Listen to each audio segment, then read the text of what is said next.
নমস্কার,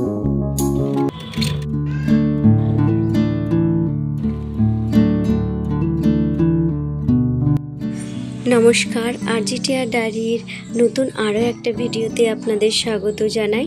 বড়দের প্রণাম আর ছোটদের অনেক অনেক ভালোবাসা জানিয়ে শুরু করছি আমার এই ভিডিওটা। তো আপনারা প্রথম থেকে শেষ পর্যন্ত দেখতে থাকুন, আশা করি ভালো লাগবে। হচ্ছে কি, আমরা আজকে একটু ঘুরু যাব। তো বেরু যাওয়ার আগে দেখুন, সংসারের কাজকর্ম তো থেকেই যায়, তাই না? তো আমি একটু ভাবছিলাম, সকালের বাসি কাজকর্ম সেরে নিয়েছি, যাব ধরুন 9টার ট্রেনে। তো আমি ভাবছি কি, একটু সময় হাতে আছে, ডালটা ঝেড়ে দিয়ে যাই। কারণ কর্তামশাই দুদিন নিজে রান্না করে খাবে, এবার ডালে তো একটু একটু নোংরা থাকেই। তো ও তো আর পরিষ্কার করবে না, যা আছে তাই রান্না করে খেয়ে নেবে। তাই ভাবছিলাম কি, আমি একটু এগুলো যদি হাতে সময়ও আছে এটা ঝেড়ে রেখে দিই, তাহলে আমারও সুবিধে হবে। আর এই তো মাছের কাবারি যখন বাজার নিয়ে আসে, তখন আমি এটা ঝেড়ে ঝুড়ে রেখে দিই, তাহলে প্রত্যেক দিনের রান্নায় আমার বেশ সুবিধা হয়, প্রত্যেক গৃহিণীদেরই সুবিধা হয়। আর যতই পরিষ্কার জিনিস নিয়ে আনুক না কেন, তবুও যেন একটু না ঝাড়াঝুড়ি করলে কেমনই হয়। প্যাকেট নিয়ে এলে তো হয়, প্যাকেটের জিনিসগুলোও দেখি অনেক সময় একটু খারাপ থেকেই যায়। তো এটা হচ্ছে প্রত্যেক মাসে আমার এই কাজকর্মগুলো করতেই হয়, ঝাড়াঝুড়ি করে রেখে দিই। তারপরে যখন খাই তখন বের করে খাওয়ার সুবিধে হয় আমার। তো দেখছি অরহরের ডালটা প্রথমে ঝেড়ে নেব, তারপরে মুসুরির ডাল আছে, মুগ ডাল আছে, এগুলো সব একে একে করে ঝেড়ে নেব। তারপরে বেছেও নিতে হবে, কি যদি কিছু থাকে নোংরা তাহলে পেয়ে যায় সেটা।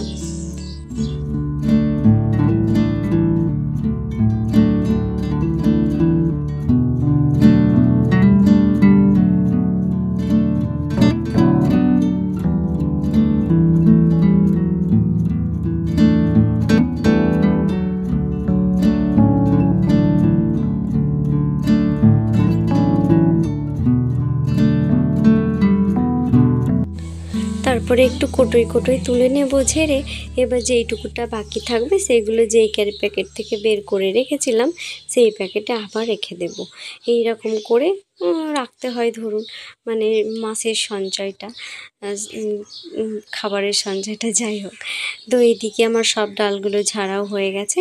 এবার আমি মিক্সড করে খাই, তো সেই জন্য প্রত্যেক দিন প্রত্যেকটা কোটো থেকে খুলে মুঠে না নেওয়ার থেকে একসঙ্গে মিক্সড করে রেখে দিই।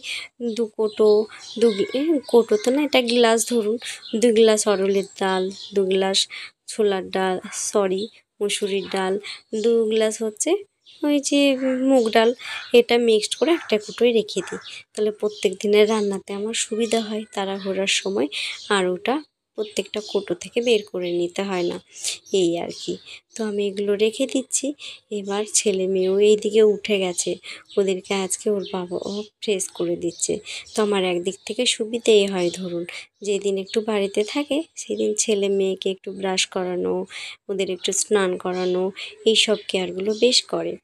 তো আজকে তো একটু বেরোবো, তা আমি এটা করেও নিচ্ছি, এই কাজগুলো করেও নিচ্ছি। সকালে আমার যাবতীয় কাজ তো হয়েই গেছে, একবার বললাম। আর এই যে ওর সঙ্গে বকর করছি আর এই কাজগুলো করে নিচ্ছি। আর দেখুন আমার রান্নাঘরের অবস্থাটা কি হয়ে আছে, রান্নাঘরটা ঠিকঠাক করে না গোছানো হয়নি।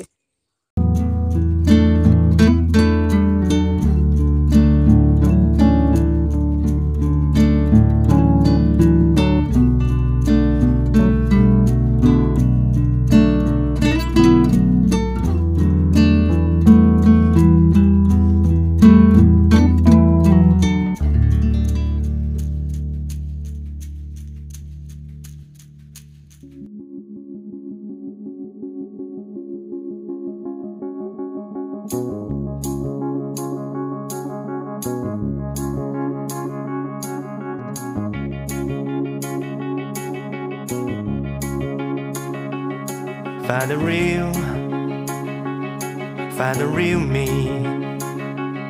So let's go. Seize the feeling. 'Cause you know it's time for the meaning. Now we show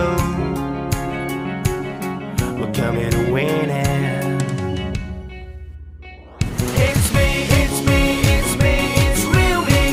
It's me, it's me.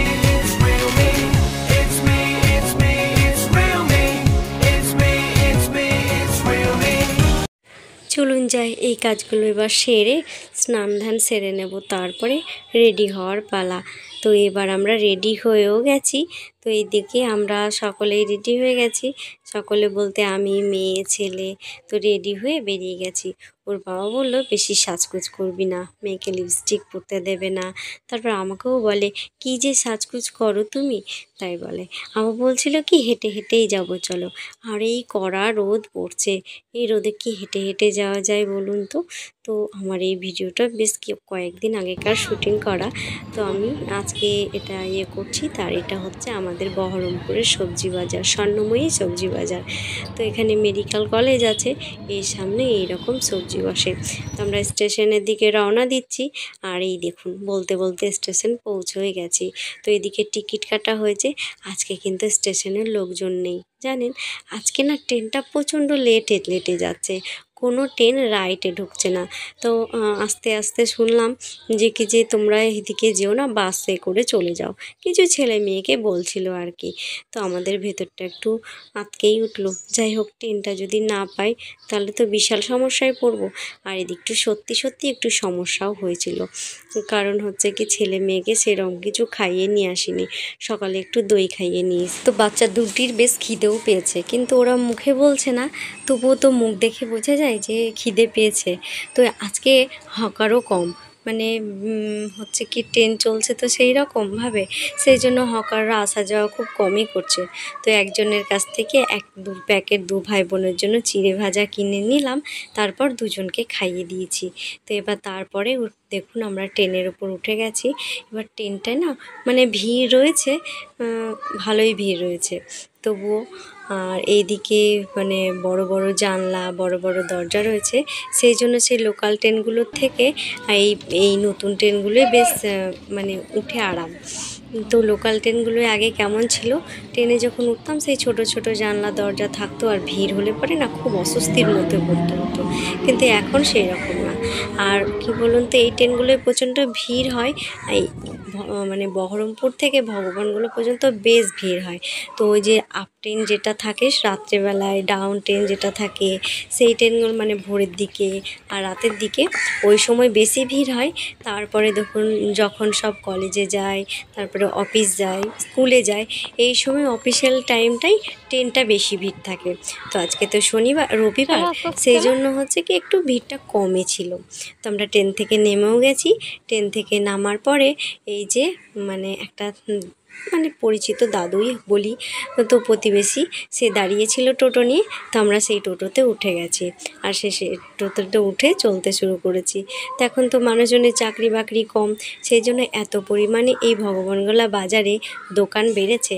আর কিসের দোকান বেড়েছে বলুন তো, জামা কাপড়, কসমেটিক্স আর জুতোর দোকান, এই কটা দোকান প্রচণ্ড পরিমাণে বেড়েছে। তো যাই হোক, আমরা মানে যাচ্ছি, আর বেশ গরম পড়েছে, তবে স্টেশনে ভালোই লাগছিল, ওখানে বেশ ঠান্ডা ঠান্ডা লাগছিল।